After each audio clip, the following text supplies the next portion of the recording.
الحمد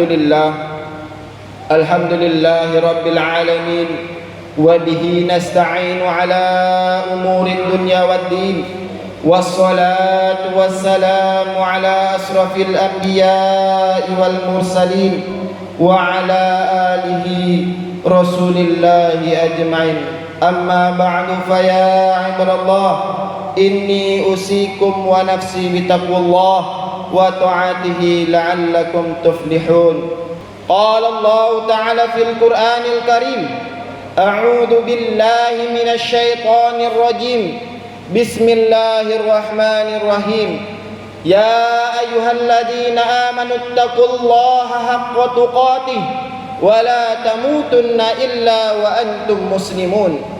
قال الله تعالى في آية أخرى: يا أيها الناس اتقوا ربكم الذي خلقكم من نفس واحدة وخلق منها زوجها وبث منهما رجالا كثيرا ونساء واتقوا الله الذي تساءلون به والأرحام إن الله كان عليكم رقيبا. يا أيها الذين آمنوا اتقوا الله وقولوا قولا سديدا يصلح لكم أعمالكم ويغفر لكم ذنوبكم ومن يطع الله ورسوله فقد فاز فوزا عظيما. صدق الله العظيم. Ma'asyiral muslimin rahimani wa rahimakumullah. Puji syukur kita tuturkan kepada Allah Subhanahu wa taala, yang mana Allah Subhanahu wa taala senantiasa memberikan begitu banyak kenikmatan-kenikmatannya kepada kita. Kalau kita umpamakan ranting-ranting pepohonan di muka bumi ini menjadi penanya, air laut menjadi tintanya, dan daun-daunan menjadi bukunya, maka tidak terhitung begitu banyak, wahai kaum muslimin, Allah Subhanahu wa taala telah memberikan kenikmatan-kenikmatannya kepada kita. Ada sebuah kisah pada zaman Rasulullah sallallahu alaihi wasallam. Suatu hari datanglah seorang miskin kepada Rasulullah sallallahu alaihi wasallam. Seorang miskin datang kepada Rasulullah sallallahu alaihi wasallam dengan tujuan apa? Beliau meminta kepada Rasulullah sallallahu alaihi wasallam agar didoakan kepada Allah supaya beliau menjadi orang kaya. Beliau berkata kepada Rasulullah sallallahu alaihi wasallam, "Ya Rasulullah, doakan saya kepada Allah agar saya menjadi orang kaya ya Rasulullah. Saya ingin merasakan bagaimana kehidupan orang kaya itu ya Rasulullah." Lalu Rasulullah sallallahu alaihi wasallam menjawab. Apa jawaban Rasulullah sallallahu alaihi wasallam? Syukuri nikmat Allah Subhanahu wa taala. Kemudian si miskin menjawab lagi, bagaimana saya bisa mensyukuri nikmat Allah Subhanahu wa taala sedangkan Allah Subhanahu wa taala tidak pernah memberikan kenikmatan-kenikmatannya kepada saya, kata si miskin. Lalu Rasulullah sallallahu alaihi wasallam tidak menjawab apa-apa. Kemudian pulanglah si miskin ke rumahnya tanpa membawa apapun dari Rasulullah sallallahu alaihi wasallam. Beberapa hari setelah itu datanglah si kaya kepada Rasulullah sallallahu alaihi wasallam. Apa tujuan dan maksud datang si kaya kepada Rasulullah sallallahu alaihi wasallam? Si kaya berkata kepada Rasulullah sallallahu alaihi wasallam, "Ya Rasulullah, doakan hamba kepada Allah agar hamba menjadi orang miskin ya Rasulullah. Hamba ingin merasakan bagaimana kehidupan orang miskin itu ya Rasulullah." Lalu Rasulullah sallallahu alaihi wasallam menjawab. Apa jawaban Rasulullah sallallahu alaihi wasallam? Syukuri nikmat Allah Subhanahu wa taala. Kemudian si kaya berkata lagi kepada Rasulullah sallallahu alaihi wasallam, Bagaimana saya tidak mensyukuri nikmat Allah Subhanahu wa taala, sedangkan Allah Subhanahu wa taala terus memberikan kenikmatannya kepada saya, kata si kaya. Maka Rasulullah sallallahu alaihi wasallam tidak menjawab apa-apa. Lalu si kaya pulanglah ke rumahnya tanpa membawa apapun dari Rasulullah sallallahu alaihi wasallam. Beberapa hari setelah itu Rasulullah sallallahu alaihi wasallam mendapatkan kabar. Rasulullah sallallahu alaihi wasallam mendapatkan berita. Apa berita yang didapatkan oleh Rasulullah sallallahu alaihi wasallam? Bahwasanya si kaya menjadi kaya, si miskin menjadi miskin. Lantaran apa? Lantaran Allah Subhanahu wa taala telah berjanji di dalam Al-Qur'annya, la in syakartum la azidannakum wa la in kafartum inna adabi lasyadid. Syukurilah nikmatku, kata Allah, niscaya bakal aku tambah. Jikalau engkau kufur terhadap nikmatku, kata Allah, ingatlah azabku sangatlah pedih. Ma'asyiral muslimin rahimani wa rahimakumullah. Mudah-mudahan kita yang berada di dalam masjid ini selalu bisa mensyukuri atas nikmat-nikmat yang Allah berikan kepada kita. Amin amin ya rabbal alamin. Salawat berangkaikan salam tidak lupa pula kita tuturkan, kita hadiahkan, kita sanjungkan buat putranya Abdullah, buah hati Siti Aminah, intan berlian kota Mekah, pemimpin di waktu perang, imam di waktu solat, yakninya Nabi besar kita Nabiullah Muhammad sallallahu alaihi wasallam. Beliaulah yang patut kita contoh. Tidak ada contoh yang tidak dapat kita contoh pada diri Rasulullah sallallahu alaihi wasallam. Ketaatannya, kejujurannya, keberaniannya dalam menegakkan agama Islam di permukaan bumi ini, mengorbankan harta, anak, istri demi menegakkan kalimat la ilaha illallah. Mudah-mudahan dengan sedihnya kita berselawat kepada baginda Rasulullah sallallahu alaihi wasallam, insyaallah kita akan mendapatkan syafaatnya di yaumil mahsyar kelak. Amin amin Allahumma amin. Kaum muslimin sedang salat Jumat yang dirahmati oleh Allah Subhanahu wa taala. Tidak lupa pula khatib berwasiat kepada diri khatib pribadi khususnya dan kepada para jemaah umumnya. Marilah kita senantiasa meningkatkan kadar takwa iman kita kepada Allah Subhanahu wa taala. Takwa dalam arti kata menjalankan apa-apa saja yang diperintahkan oleh Allah Subhanahu wa taala kepada kita dan berusaha meninggalkan apa-apa saja yang telah dilarang oleh Allah Subhanahu wa taala kepada kita. Ma'asyiral muslimin rahimani wa rahimakumullah. Kehidupan kita di dunia ini, wahai kaum muslimin, dimulai dengan dilahirkannya kita dari rahim ibu kita. Setelah kita hidup beberapa lama di dunia ini, kita akan menjumpai, kita akan menemukan sebuah kenyataan, wahai kaum muslimin, yang mana kenyataan ini tidak bisa kita undur, tidak bisa kita majukan, bahkan tidak bisa kita lari dari sebuah kenyataan ini. Apakah kenyataan itu? Yaitu sebuah kematian yang akan menjemput kita. Sesuai dengan firman Allah Subhanahu wa taala, kullu nafsin dha'iqatul maut, yang artinya tiap-tiap yang bernafas, tiap-tiap yang bernyawa, kata Allah Subhanahu wa taala, pasti akan merasakan yang namanya sebuah kematian.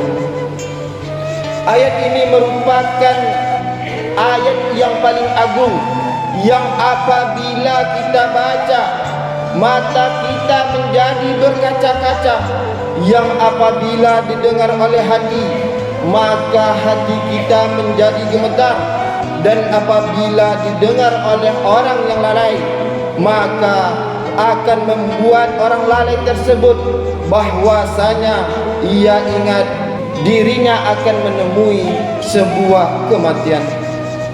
Memang wahai kaum muslimin, perjalanan menuju akhirat ini merupakan suatu perjalanan yang panjang, suatu perjalanan yang banyak aral dan cobaan dan rintangan, yang di dalamnya kita memerlukan perjuangan, pengorbanan yang tidak sedikit, yaitu suatu perjalanan yang akan menentukan kita apakah kita di akhirat nanti termasuk penduduk surganya Allah Subhanahu wa taala, atau apakah kita termasuk penduduk nerakanya Allah Subhanahu wa taala. Ma'asyiral muslimin rahimanillahi wa iyyakum jami'an. Perjalanan itu adalah kematian yang akan menjemput kita wahai kaum muslimin, yang kemudian dilanjutkan dengan pertemuan kita dengan alam akhirat. Dengan keagungan perjalanan ini, Rasulullah sallallahu alaihi wasallam bersabda, "Lau ta'lamuna ma a'lamu la dhahiktum qalilan wa la bakaitum katsira." Yang artinya, andai saja engkau mengetahui, kata Rasulullah sallallahu alaihi wasallam, apa yang aku ketahui, niscaya engkau akan sedikit tertawa dan bakal banyak menangis. Hadis riwayat muttafaqun alaih. Maksudnya, apabila kita mengetahui, apabila kita tahu hakikat sesungguhnya kematian itu wahai kaum muslimin, dan keadaan alam akhirat serta kejadian di dalamnya, niscaya kita akan ingat bahwa setelah kehidupan ini akan ada kehidupan yang lebih abadi, yaitu kehidupan akhirat. Allah Subhanahu wa taala berfirman, "Wal akhiratu khairu wa abqa." Dan kehidupan akhirat itu lebih baik dan lebih kekal. Ma'asyiral muslimin rahimani wa rahimakumullah. Akan tetapi wahai kaum muslimin, kita lupa akan perjalanan ini dan lebih memilih kehidupan yang tidak ada artinya di sisi Allah Subhanahu wa taala. Dan marilah wahai kaum muslimin, kita siapkan bekal kita sebanyak-banyaknya untuk menyempurnakan perjalanan kita, yaitu dengan melakukan ketaatan-ketaatan kita kepada Allah Subhanahu wa taala. Dan marilah wahai kaum muslimin, kita memuhasabah diri kita, dan marilah wahai kaum muslimin, kita mengingat dosa-dosa apa saja yang telah kita lakukan selama kita hidup di dunia. Dan marilah sama-sama kita wahai kaum muslimin memperbanyak taubat dari segala dosa yang telah kita lakukan selama kita hidup di dunia ini. Allah Subhanahu wa taala berfirman, "Ya ayyuhalladzina amanu tubu ilallahi taubatan nasuha." Yang artinya, hai orang-orang yang beriman, kata Allah Subhanahu wa taala, bertaubatlah kepadaku, kata Allah, dengan taubat yang semurni-murninya. Kaum muslimin rahimani wa rahimakumullah, ingatlah wahai kaum muslimin, dikala nyawa kita dicabut oleh malaikat maut, nafas kita tersengal-sengal, mulut kita dikunci, anggota badan kita lemah, pintu taubat telah tertutup bagi kita. Di sekitar kita terdengar tangisan dan rintihan andai taulan yang kita tinggalkan. Pada saat itu wahai kaum muslimin, tidak ada yang bisa menghindarkan diri kita dari sakaratul maut. Tiada daya dan usaha yang bisa menyelamatkan diri kita, wahai kaum muslimin.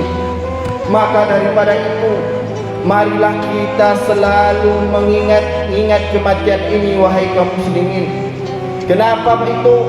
Karena kematian ini bakal datang kepada diri kita.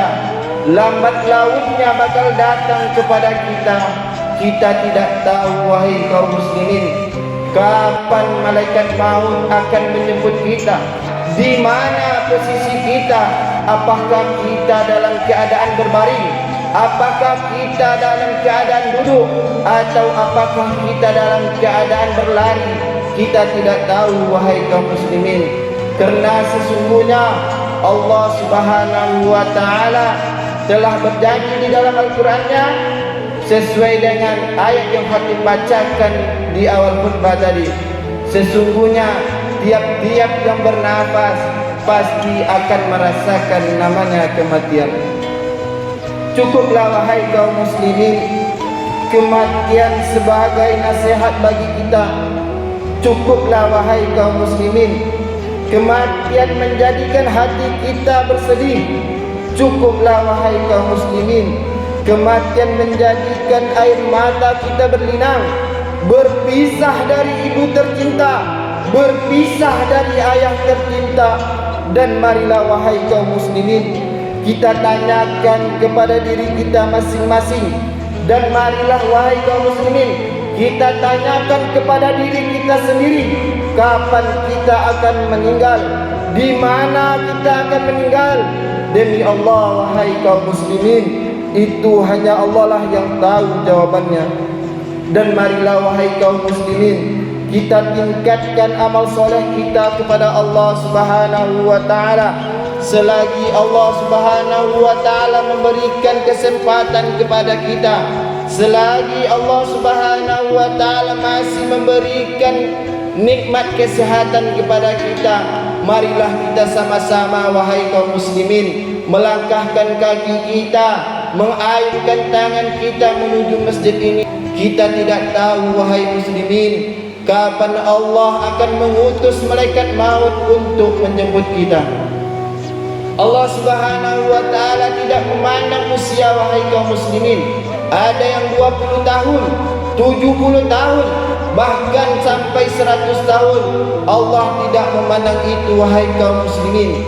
Kalau ajal kita telah sampai, kalau janji kita telah sampai kepada Allah Subhanahu wa ta'ala, maka malaikat maut akan menjemput kita, wahai kaum muslimin. Malaikat maut tidak akan permisi kepada kita, wahai kaum muslimin. Malaikat maut tidak akan izin kepada kita untuk akan mencabut nyawa kita, wahai kaum muslimin.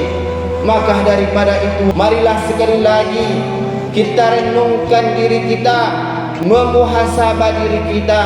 Kesalahan-kesalahan apa saja yang telah kita perbuat selama kita hidup di dunia, dosa-dosa apa saja yang selama kita hidup di dunia yang telah kita lakukan, yang mana dulunya kita berkata kasar kepada orang tua kita, yang selalu menyakiti hati orang tua kita, terkhusus kepada ibu kita, wahai kaum muslimin.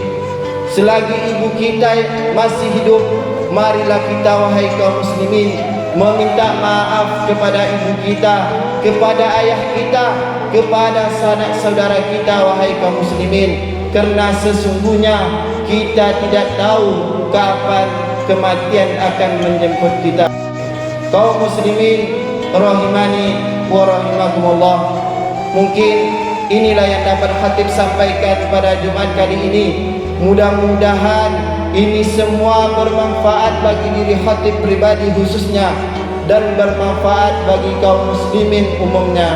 Fa'tabiru ya ulil absar la'allakum tuflihun.